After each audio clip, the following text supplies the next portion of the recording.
Yo, yo, yo, what's up, everybody? Thank you for tuning in to yet again another fantastic indie creator interview. It's your Cape Crusader Cody, and we are keeping it geekly with our new guest. We have Tony Bushell. We're here to break down Distemper Chase and their brand new tabletop RPG and zero-sum games. Tony, how are you doing? Welcome to the stream. Hi, good morning, Cody. Thank you very much for having me. I'm doing great. How are you? I'm doing fantastic. I had the opportunity to read Chase, and this was an awesome book. I love it. I am a sucker for just like this type of genre, you know, the bloody, like the bleak, you know, it's like everybody's dying or everybody's like wondering if they're going to die next. Like it just was such an awesome read. Thank you. Thank you. It's the kind of the kind of high stakes fiction that I enjoy reading as well, right? And so I very much and I appreciate what you said about you're not sure what's going to happen. It gets much worse in issue 2, right? Where you're really not sure who's going to be around by the end of the issue. But I've always enjoyed that the fiction that kind of keeps you off balance, right? Kind of pulls you in, and again, kind of high stakes stuff where you're not really sure what's going to go on. So I'm really glad you enjoyed it, and having not spoken to you about the comics since you've read it. It's very gratifying that it hit those notes with you. So thank you again. Yeah, I always try to save it for the live reaction, right? Like, you know, creators always love hearing when their book hits, and I enjoyed just like, you know, because are we allowed to talk? Like, how long has it been out? Is it okay to talk about, or is there's still? No, it actually comes out in August, right? So I send you a preview copy. Ooh. So it's been comics, which is just like you know, I'm excited. I love how we have the grim reality of the world, but I also love how you were able to tie the mysterious vibes within it as well. It's like there's a subplot of like, who the F is this guy? We have no idea like what's going on, like all within a world in total disarray. Before we dive too deep into this though, let's begin with the basics. You know, Tony, who are you and how did you get into creating comics? So my name's Tony, as you've already said. I'm a 53-year-old IT professional. I've been in IT for like 30 years, and it's a really boring career. It's actually great. I really love it, right? I love what I do, but it's not very creatively exciting, right? And it's not very creatively fulfilling, right? I work with large groups of people, very heavily technical. So kind of like this part of my soul that's always cried out to create, right? And I learned to read.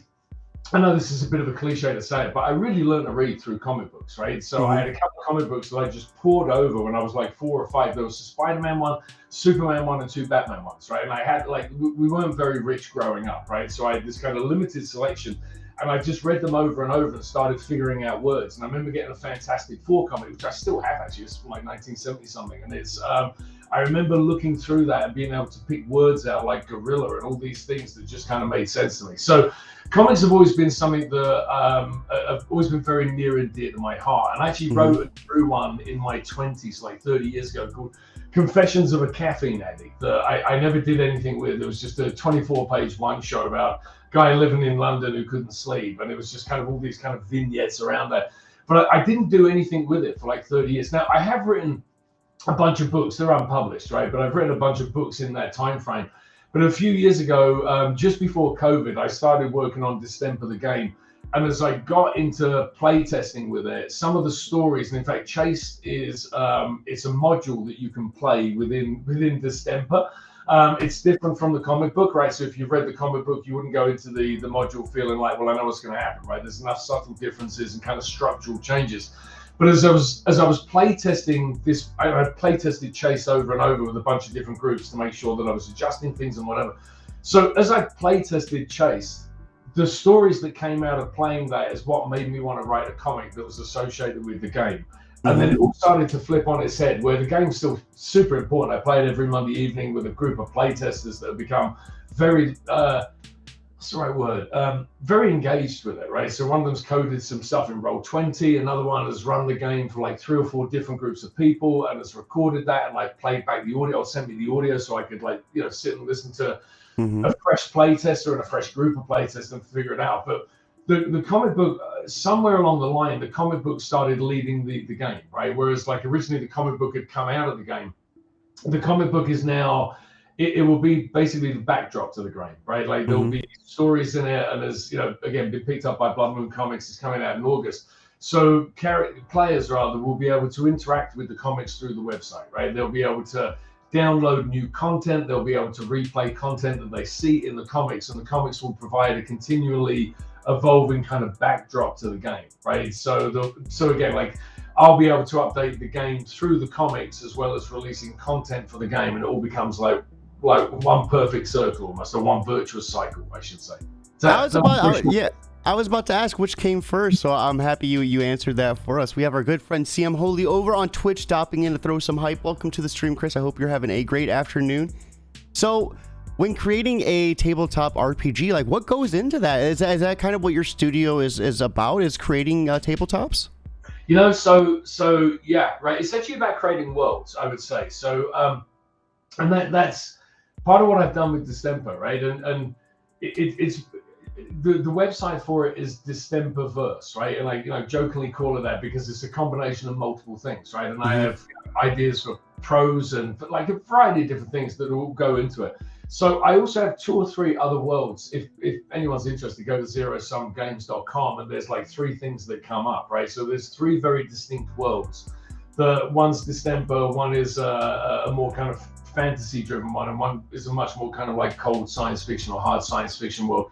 So I'm much more interested in creating the stories to go around it. And there's a lot. The thing that has always really interested me in role-playing games is homebrew, right?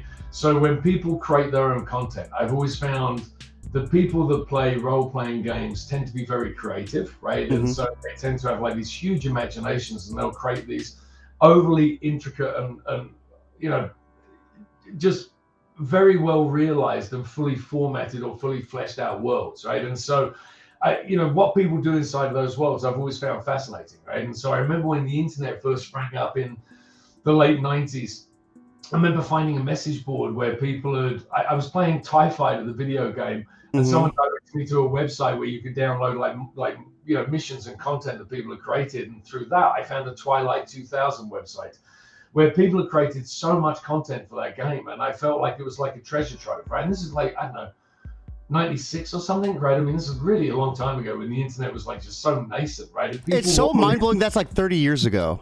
I was just listening to something today. It was like a little TikTok. It's like, 30 years ago. And they're like, the 70s. They're like, no, 1990. And the dude's just like, what the And it's like, it hurts to think about. I talk about this all the time with my wife about the passage of time, right? Because I don't feel like I'm getting older, right? As I mentioned, I'm 53, but in my head, I still feel like I'm 23. I'm a little bit slower, do you know what I mean? Like physically, but I'm a little bit wiser, right? But I still feel I'm exactly, growing up, I always assumed that you'd get to a certain point in your life and you'd feel old.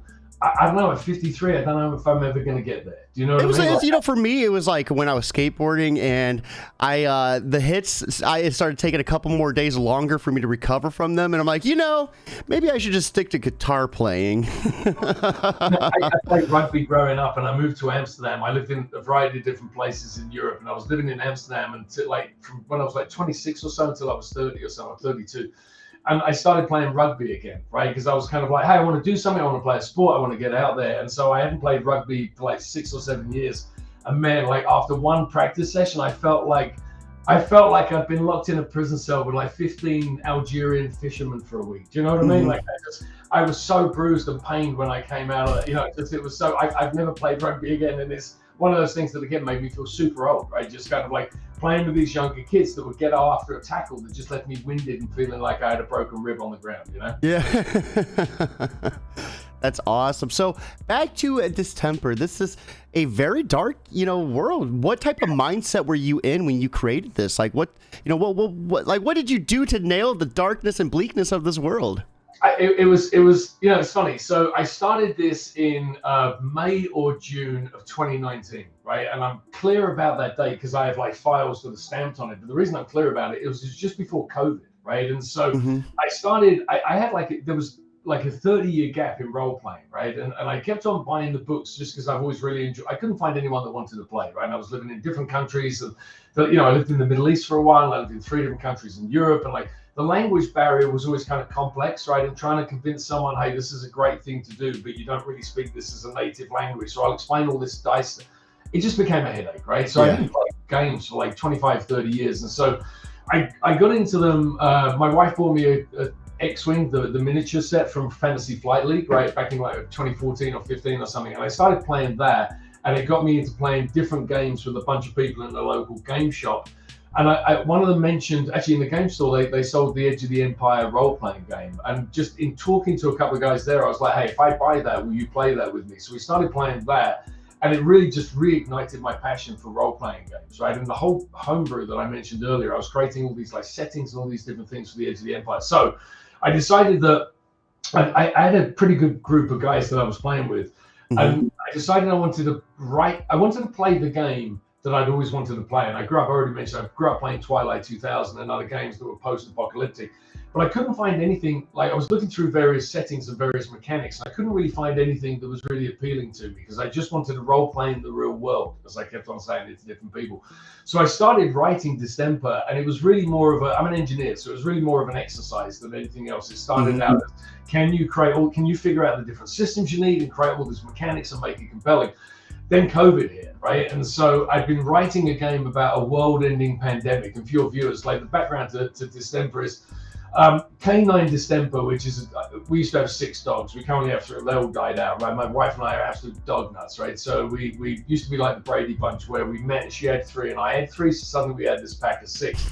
I love dogs, but Canine Distemper in the game, or in the setting, it's become mutated and highly contagious and deadly to humans. So in less than a year, 90% of humanity have died out. So there's 1 billion people left on the planet, and we're back to like, the same population and technology levels as like the 18th century, right?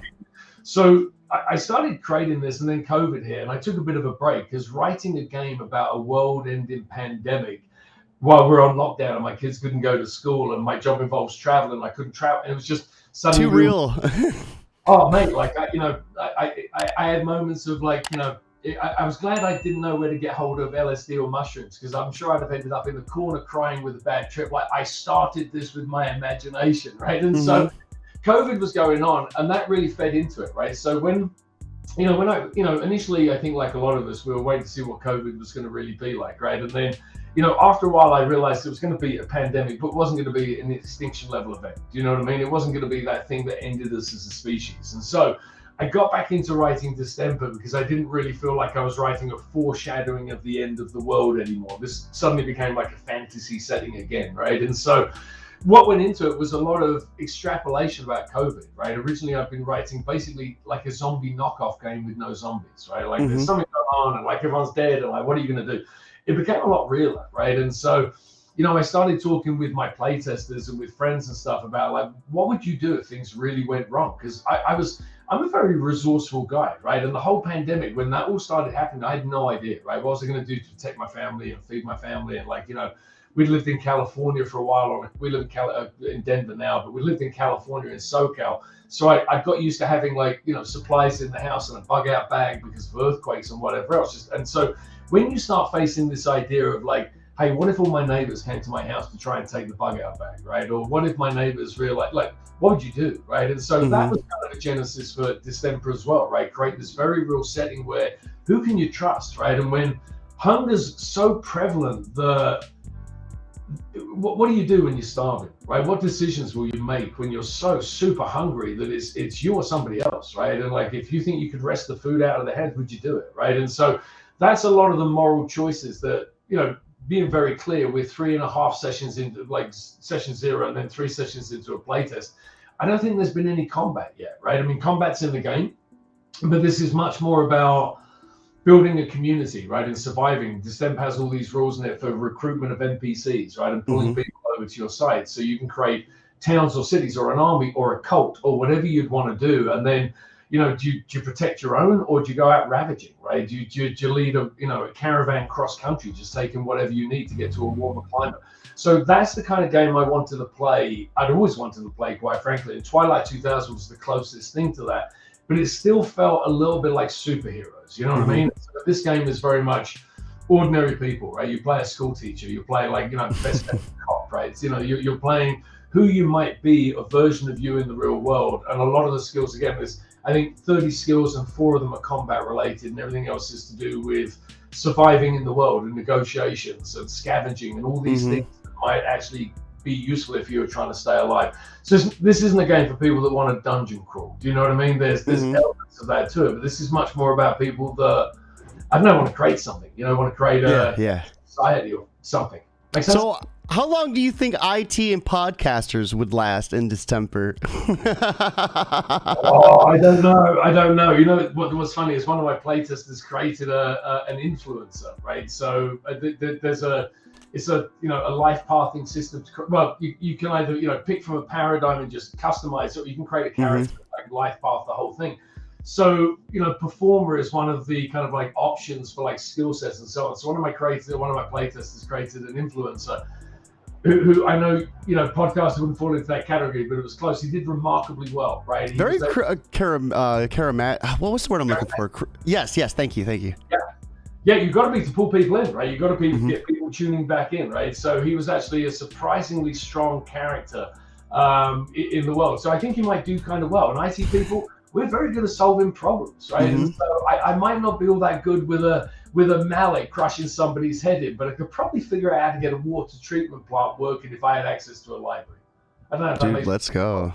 We're taking the world over step by step. So let's break. How does the comic tie into the tabletop? And let's give a little bit of a shout out to the creative team involved. So I've been extremely lucky, right? So the creative team, I've worked with a variety of different artists, right? I currently, the ongoing comic book is being drawn by a Serbian who lives in Germany, whose name is Nenad Sitzvilian. I've had Google try and pronounce it to me. I've had him pronounce it to me. And even though I speak like 2 other languages, like my vocal cords just won't say his name, right? So Nenad is the artist I work with, who's just amazing. I've also had the privilege of working with a guy called Hernan Gonzalez that's done a bunch of other books for like Afterlife Comics and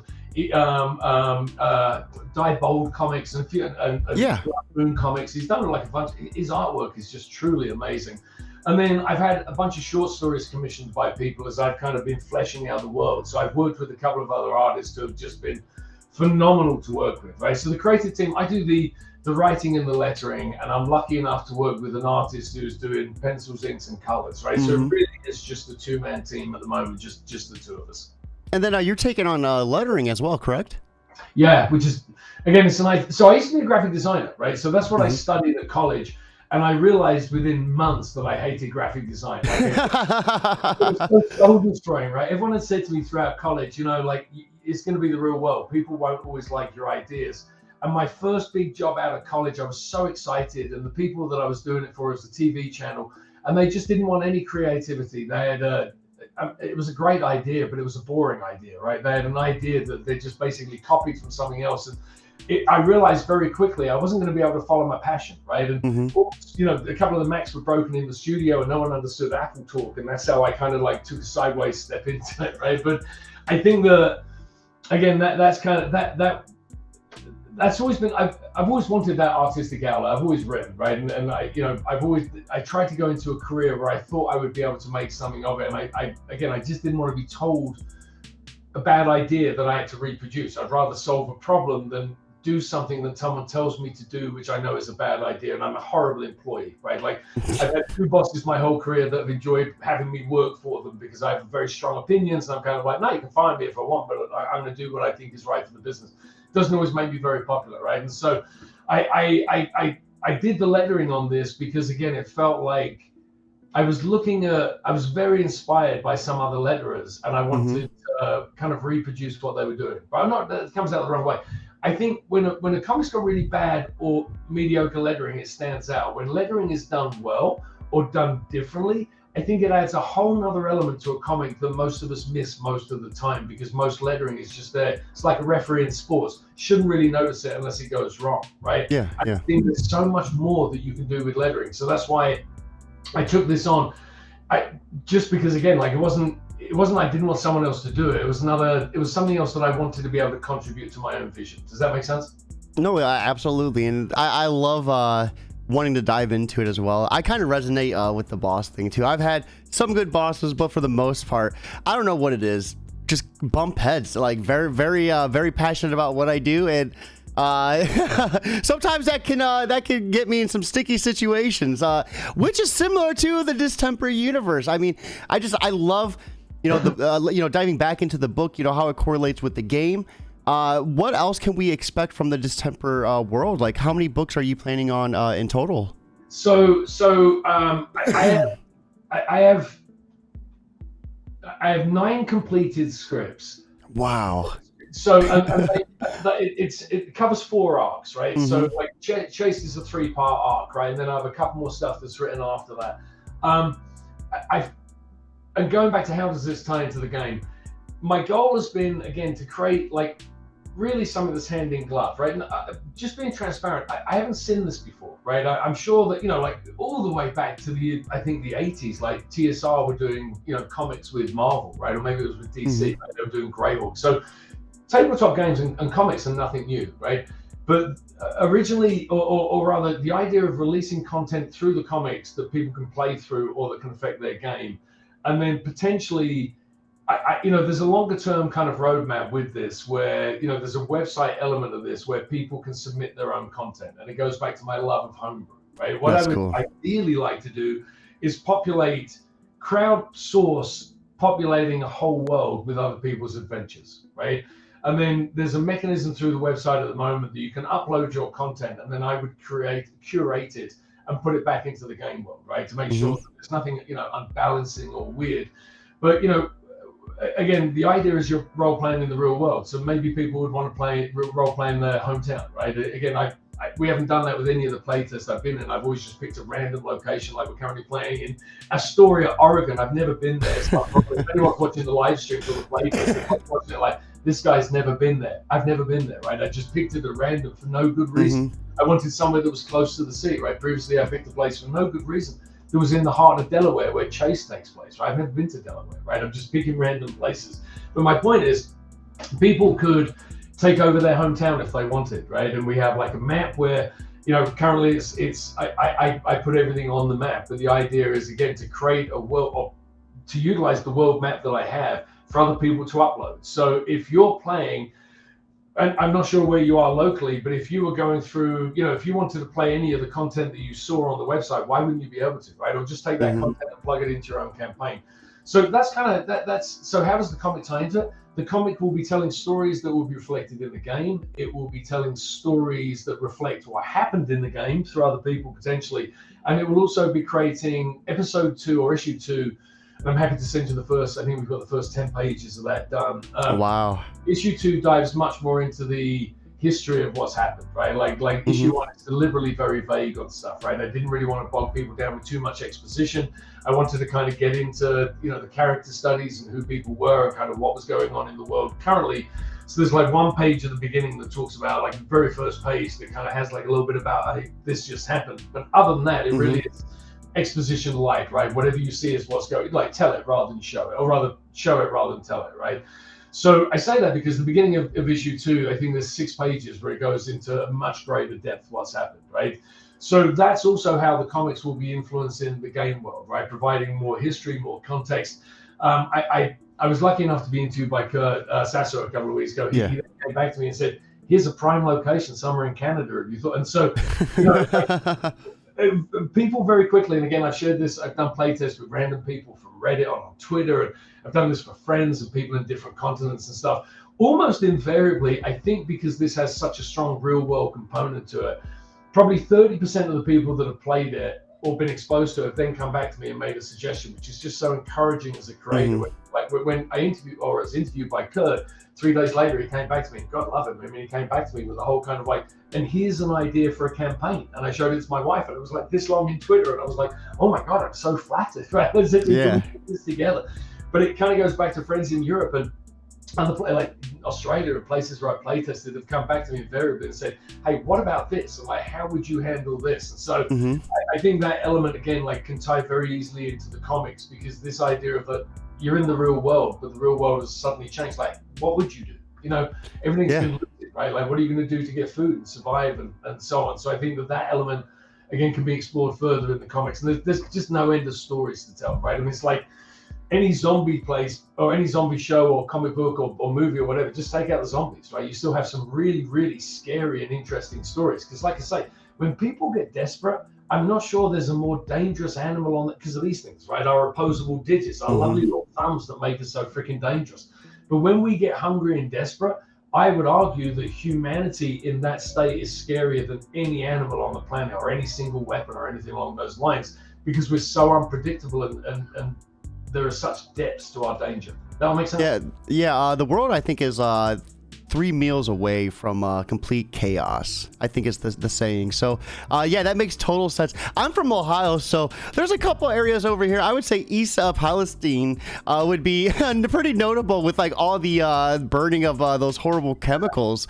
Like I'm really concerned in the next like 5 to 10 years, like the outcome of that, because a lot of that like bled into our drinking water, and I think that like provides like 70% of the drinking water to Ohio, like that river.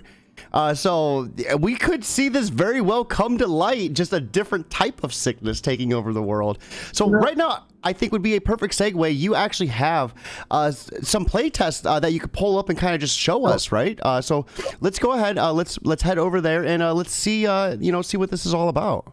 Yeah. So I have a couple of different things, right? And so this is on the homepage, but this is kind of what I mentioned earlier, right? So this is one of our play tests, and this is the current play test that's going on in Astoria, Oregon at the moment.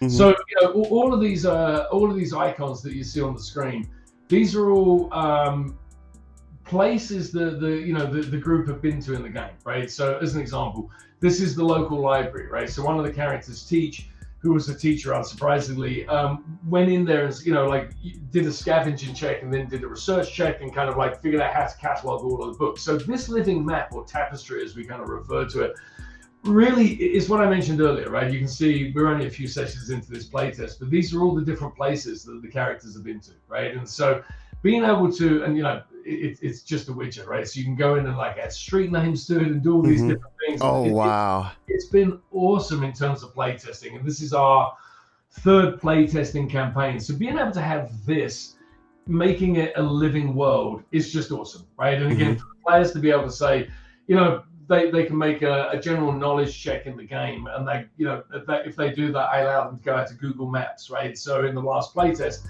one of them wanted to find out where there was some copper piping. Turns out there's a Costco that's really just like a Home Depot that's next to a Costco that's like 2.5 hours away walking from where these guys were. So they took a walk over to the local Home Depot. And got so what does that walk, not to interrupt, but what does that walk look like? Is there any certain things they have to roll for, like, whether it's like, energy or, taking a break to eat? Like, what are we looking at in terms of, what they have to do? Yeah, sure. So, a lot of this, like most good role-playing games, right? A lot of this is theater of the mind, right? So, in terms of what the players are seeing while we're in game, this is a Roll20 setup that we have, right? So I'll often pull up, it's this map, where I'll just say to them, hey, so what are you going to do, right? Because this is the area they are, and here are the characters that you can see on screen at the moment. So they decided this is where it was. So, I mean, again, I went on Google Maps, and it was like, hey, it's a 2.5 hour walk. So I had stuff set up for when they got there. So I just made the walk kind of creepy, right? And I was like, so again, like any good role-playing game, none of this is original, but I make them what we call fill in the gaps, right? So it's a part of the game is to make sure the players are engaged, right? So as they're crossing the bridge, I ask them, hey, fill in the gaps for what you see. So they all start talking about the different things, and they all start building this narrative. Cool. It's so awesome, right? I love my play testers. I love playing this kind of game. And I'll say it again, like, what I've tried to create with this, I really enjoy narratives, right? I've done stand-up comedy. I love making people laugh. I love telling stories. I love hearing stories. So I love playing games where you kill things, by the way. So I get that out of the way. But with this, I've tried to create something that's much less combat-oriented and much more world-building oriented. Because I love hearing the descriptions, right? Because again, one of my players that got the right dice score, got like a general knowledge, realized that down here was a tractor store. So they went to the tractor store. So there was no conflict or anything on the way. They didn't have to roll. They had supplies in their bag. They were only going to be gone for like a half day or a day. So, there was no conflict, but as they're, heading back across the bridge, one of them looked back over his shoulder and saw some people that were gathering here. So there's obviously somewhere in this area, there's some stuff going on, right? And then going back to in the town, the last game, the last session that we played was all about essentially an election, right? Something bad had happened in the town, and someone stood up and said, hey, I was a judge previously, I'd been a sheriff in a former life, I'm going to take control and I'm going to deputize people. And someone else stood up and said, I was an executive over at Nike, I think we should have an election. And so the group has just helped with an election, which was democratically decided. It's been awesome, right? Yeah, that's so cool. going back to the game itself, I've been very lucky with my playtesters, right? Again, like I've done a lot of this through just Reddit and Twitter, right? I've been super lucky on Reddit, particularly, where I found probably maybe 20 people in total, right? And from those 20 people, I found a group of 5 or 6 maybe that just really enjoy the game, right? And one of them, I've been so lucky, he's coded the hell out of Roll20, right? So we have a custom character sheet, right? Where you've got, the attributes, you've got all the things about and again, we have these for all of the different characters. So you've got, Lance, who used to be a bodyguard. You've got Teach, that was a teacher. Lance is the most combat-oriented character I think we've ever had in this. And then we've got Sven, that used to be a fisherman. So, this is all kind of coded in the way that, if I show you the chat, one of the characters really just has to say, hey, I'm going to make, for argument's sake, trying to find something that doesn't involve someone else being there. So I'm going to make a streetwise check. Let me move the screen. So as you can see in the chat, you make a street. Oh, he failed. Right now, what he can do is re-roll the dice if he wants to. So he can. This is all still failed, right? So maybe he has to re-roll this one as well. So there's been a bunch of stuff that has been coded into this, and all the combat is coded. So if somebody becomes incapacitated, like somebody else has to go over and make a check, and there are supplies. And so again, there's a guy called Matt Rowe that I feel truly compelled to give this shout out to. Yeah. He's an English guy living in New Zealand, and I feel like I got him hooked on a horrible drug because he's done so much work on this. I feel like, first one's always free, buddy, and he's now addicted to it. So he's done all this Roll20, which is where we do all of our game tests. So even though this can be played, obviously at a desk, right, like at a table with people, the being able to play this online with a group of different people has been awesome. And again, going back to what I said earlier, there's a bunch of different play tests that I've run, like multiple groups. So you can see all these different maps here, right? I mean, there's all these different things that we've tried, because we've been doing this now for the last 4 years, I guess, since 2019, 4 years. So there's just been content and a lot of stuff that's gone in here. So real quick, what caused this world again? Like, what caused the fall of this world? So canine distemper, right? So and then no, not to interrupt. What is there any science behind that, or did you guys just like come up with that? Like, did you like? Totally made it up. Yeah, totally made it up. So one of my dogs was coughing, right? So it was literally that. Well, again, just one of these genesises where I didn't even really think about what had caused this for a while, right? And I was I'm sitting there trying to figure out, because I started building all this world, and I can't even remember what it was. It was a virus, but I'm trying to remember what it was originally. And then one of my dogs kept on doing that thing that dogs do delightfully, right? And I was like, oh, there we go. So there's no science behind it. There's nothing canine distemper.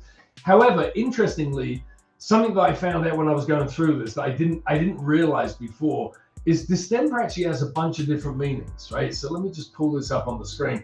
So in addition to the animal coughing thing, it also means political or civil disorder. Ooh. And it also means to throw out of order or to derange or unsettle.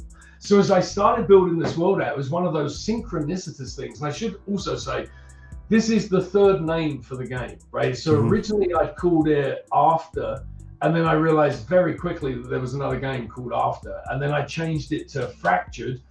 And then I realized, or while I was developing it, another game, there's a Fractured MMORPG that's being developed and coming out. So I didn't want to compete with that. So again, Matt Rowe, this guy that coded Roll20, said to me, why don't you call it Distemper? Because that is the sickness in the game. But again, I was trying to find something that was plausible, right? And so, there's a lot of dogs, right? Particularly here in America, in my homeland in England, like we love our animals, right? And so if there was a disease or a virus that had a really long incubation period and was tied to man's best friend, it would present this whole other series of challenges, like dog cults, right? And stuff like that. And by the way, one of my playtesters, I have this awesome playtester, a lady called Mina, and she doesn't particularly enjoy violence against any kind of animal, right? She's one of the sweetest people I've ever met.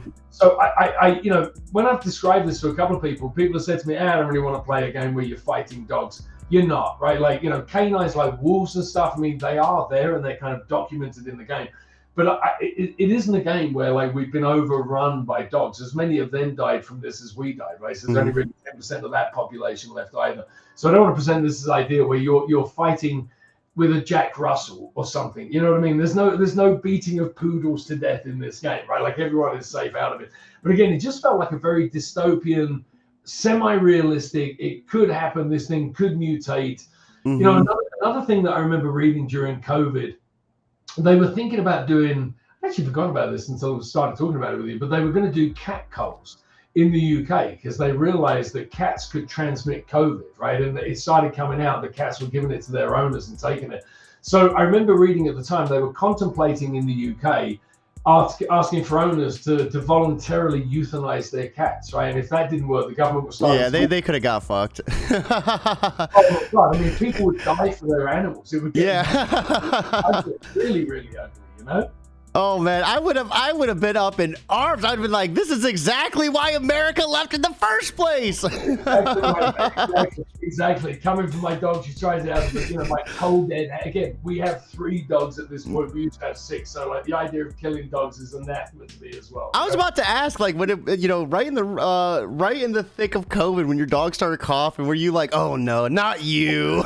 Yeah, I had a bunch of moments like that, right? So I don't know if I still have it or not. So I made my wife and everyone I work with nuts. Like I read The Stand by Stephen King when I was like, I don't know, in high school or something, or maybe in college, right? And so for years, I thought this was going to be the end of us. Like, and I think that's kind of also part of the genesis for Distemper, right? I've always thought like SARS, a bird flu, and all these different things, it could just wipe us out so easily, right? And so I was watching this on the BBC World Service, like late in December of 2019 it would have been, right?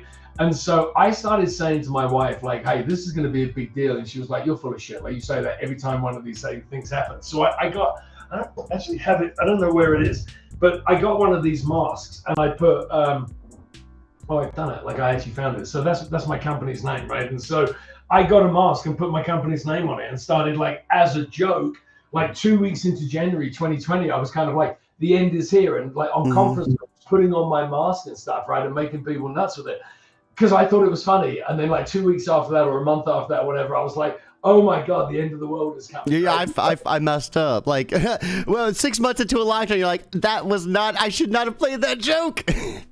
No, you know, I ended up in hospital with it. I should also add just as a side note, I'm such an introvert, right? I mean, I run a fairly large group of people. I get on stage in front of like hundreds, potentially like I've been on stage like in front of 1,500 people giving like presentations and so on. So I don't like scare all that easily around any of this stuff, right? But you know, and as an introvert, this was part of me was kind of like, oh, this is going to be great, right? And you know, so a year or more goes by.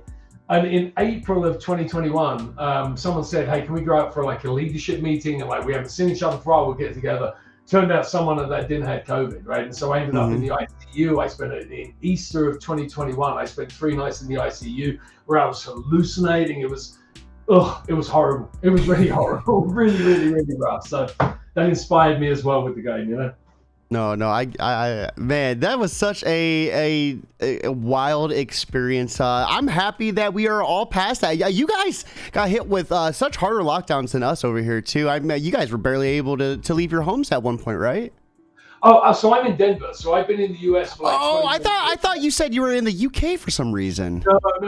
It's where I'm from originally, right? Oh. And I've been here right? So I was just referencing like friends in the UK and like people, you know, I've been here since. Yeah, they got hit with some heavy lockdowns over there. Brutal, like really brutal. And so most of the world did, right? I don't know. I often joke about America. I mean, I love America, right? I mean, as an immigrant, you know, you work to like. My wife's a native-born American, right? And I often tease that your parents just had you here, right? You didn't have to work towards it, right? I had to put like 10 years into becoming an American. So, you know.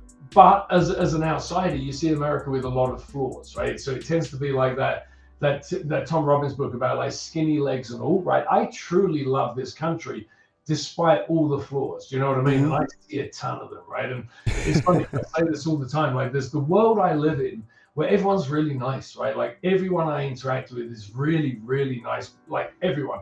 And then there's the world I see on TV and I don't recognize it, right? There's the America that I see on TV because I don't recognize it, right? I see all this anger and all this bitterness and so on. So I think that going back to the lockdowns, I think America just did a very American thing where the rest of the world was like, hey, we're going to lock down. And America was just like, nah, like, but guys, we think we're going to, no, we're just not America gonna was like the Stone Cold Steve Austin. They just got their beers, started chugging them like, let's go freedom. And again, like, I love that about this country, and it makes me nuts about this country. I remember seeing a tweet that said, hey, in Japan, there's been like less than 1,000 deaths because they're wearing masks and they're in lockdown and they're doing everything. And they said, America, you've got no idea how stupid you look to the rest of the world right now.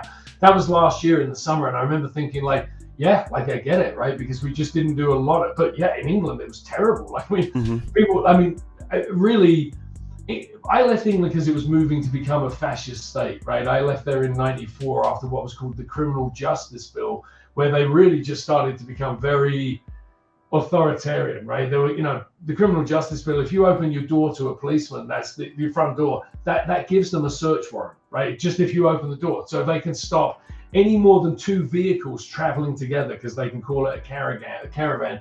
They can arrest any more than 6 people that are gathered in one place. It's all these rules that in the 90s got introduced. I was like, no, I don't. My mum died, like my dad had died, then my mum died, and I was like, I just don't want to be here anymore, right? So I moved to places that I thought were more, not in the way the word is used in America, because, it's funny, when I moved here, people would say to me, you're kind of a liberal, and I thought it was a compliment. So I was like, oh, thank you very much, right? Because in Europe, that tends to mean someone that's free of political shackles, right? It doesn't have the same connotation it does over here, where people use it as an insult, right? So to me, being in Europe, I moved to more liberal places, right? I don't mean, again, like it's used in America, I just mean like Amsterdam. It's one of the most liberal and permissive places in the world. As long as you're not hurting other people, no one cares what you do. Like, really, they just don't, right? And so I feel I feel that's just a huge difference with America, right? America really does have very much a kind of we're just going to do things our own way kind of mentality. And again, it's part of the reason I love it, even though I can look at it as an outsider and be like, hey, you know what might work better is universal healthcare, right? Is free education for people, right? Because like you get the best, I'm lucky enough to have grown up in England. We grew up super poor, and in an equivalent social strata in the US, I would never have been able to go to college. But because I grew up in the UK, even though there were a lot of charges associated with it, I still got to go to college, because everyone in the UK gets to go to college for 3 years, right? Again, you have to pay for different things, but it's not like here, where I have an adopted daughter who's 31, and I put her through college. I felt that, right? I took out loans and all these different things to make sure she got an education, and she dropped out in the 3rd year of a psychology degree. So, that was pretty awesome. But in Europe, like I got an education over there that allowed me to build a career that I don't think in America I would have had those opportunities. So again, as much as I love this country, and again, I'm a huge believer in the American dream and American exceptionalism in many ways, you do look at this country as an immigrant, you're kind of like, yeah, okay, guys, like let's take a step back and see what's working, Yeah, no, I could totally understand that. So, Tony, real quick before we begin wrapping things up, what's next for you in 2023? Do you have any more books coming out or any updates to your game? Yeah, so thank you for that. So issue 1 of Chase, and again, you saw the preview copy, but issue 1 of Chase is being released in August by Blood Moon Comics.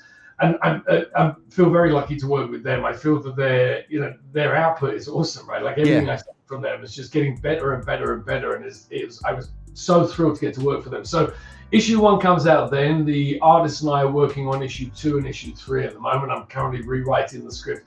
One of the things I love about working with artists is I get artwork from them that makes me want to change the script I've written, right? Because like, the emotions or the scenes or the way they've drawn something, I'm like, oh, that was better than what I had in mind, right? One of the artists I worked with had one of my characters turn back and break the 4th wall and like in a short story, talk to the audience at the bottom of the 1st page. And I was like, I would never have thought of that, but it just adds so much to the story because you're pulled into it as a reader, right? So we're working on the first 3 of those. They'll come out this year again, starting in August. And then late this year, potentially early next year, I'm going to be kickstarting the game. So I'm putting unfortunately, I can't, for spring break, my wife's going to visit my father-in-law in Waco, and I just can't go because of work, and we have 3 dogs and 4 cats, right? So we have a menagerie at home. So I'm not going to be able to go. So having this kind of enforced break from my family for 4 days, I'm going to do nothing but write, right? So the quick start is there's iterations that have been made, but the quick start's going to get released 2 weeks from now. And then at the end of the year, the core rule book will be going up on Kickstarter with a bunch of content that ties into the comic book and so on. So this year hopefully should be a big year for Distemper. At least that's the plan. That's so awesome. That is so awesome. So Tony, before we let you go, I always love asking guests for a piece of advice for anyone who might be new and listening. And since we haven't had a lot of tabletop on, let me kind of pick your brain about that. So for anyone who's interested in exploring the world of tabletop and creating their own game, what would be your biggest piece of advice that would kind of help get them on their way? So I think people should decide very quickly if they're trying to create a setting or a game. Because if they're trying to create a setting, don't do what I did, right? Because I created all the mechanics and all this stuff that, frankly, there's much smarter people than me that have put a bunch of time into that already. So if someone wants to create a setting, and I frankly think that's a bunch of the fun of it, like I said, the homebrew, like letting your imagination run wild. There are so many SRDs or system reference documents, right, where people can just go and see, well, how was Traveller constructed, or how was D&D constructed, or how was this? And you can take those rules and create your own game. So all the heavy lifting that gets done for you, I would advise people to decide really early, do they want a setting or a game? Because the setting's super easy and you can crank that out in months. The game takes a lot longer, particularly if you're on your own. And you've got to go through playtesting and balancing and iterations and all these things to make sure that what is, like I say, I used to do stand-up comedy, and I said a lot of things in my head and out loud that I think are funny, and no one ever laughs at them, right? And you create a mechanic, you're like, people are going to love this, and then they can't get their heads around it, or it leaves them cold. So I would say, again, like, decide if you're trying to create the setting, because that's much, much easier. But I would also say the full game that I've created, super rewarding, right? I mean, it's been one of the most rewarding creative endeavors I've ever undertaken, and particularly seeing playtesters get into it. Like I said, I have one guy that's playtested it for other groups. Watching those like 2.5 hour recordings where I see through Roll20 what people are doing and listen, man, I come away from that, I kid you not, with my cheeks hurt because I'm smiling so much because I'm seeing something I've created. So it's nothing more rewarding, but it's been a lot of uphill struggle that could have probably been done easier. Frankly, I could have probably adopted somebody else's rules. I just didn't put a lot of time. I looked at a couple of rule sets and was like, I'm going to build my own. It won't be that difficult. And I wanted to do it as an engineer. But it was, again, a lot of it was great, but really an uphill struggle. No, absolutely. We have Mama Geekly saying, thank you for a very interesting interview. Love hearing true life experiences. Yeah, I think it always makes for a great show. Tony, this has been an awesome experience. Thank you for stopping by. We're gonna have to set something up outside of this interview sometime and get a play test going ourselves, maybe record it or something. I would love to. I again, have all this through Roll20. We have all this set up, so I'll keep going backwards and forwards with you on Twitter. But I would love to bring you, Kurt, anybody else in and stream it. I would love to do it. Ooh, that would be awesome. Like me and Kurt. Maybe we'll have to duke it out. Or maybe we could get Blake from Blake's Buzz and like all the. Honestly, I know that I'm just going through the list of people who I watch, but like Justin from from Sparks Comics. Promise me. I mean, there's all these people that I would love to have you on and turn the tables and have you in an environment where you're all being interviewed and being guests on somebody else's show. No, that would be fantastic. That'd be awesome. Tony, this has been awesome. Everyone watching, I hope you all have a awesome Saturday afternoon. Right here is the link to check out the website. The comic's coming out in August, but they can go on the website and play the game today, correct? Yeah, download stuff. It's on Roll20. Sorry, it's on Drive-Thru-RPG. It's on itch.io, and you can go to distemperverse.com and download. And there's even, just as a plug, there's a play test that you can download called Empty that has a 6-page comic up front, and then it just has the bare minimum rules you need to play a single scene scenario to see if you like the game. So you can play through that in an hour. It's got pre-generated characters. You literally just have to sit at the table with some friends or like a virtual tabletop, and you can play through it. So that's a great way for people to see if they like the setting and like the game. That is so awesome. Everyone watching, be sure to check out that link. I hope you all have a fantastic Saturday, but most importantly, guys, keep it geekly.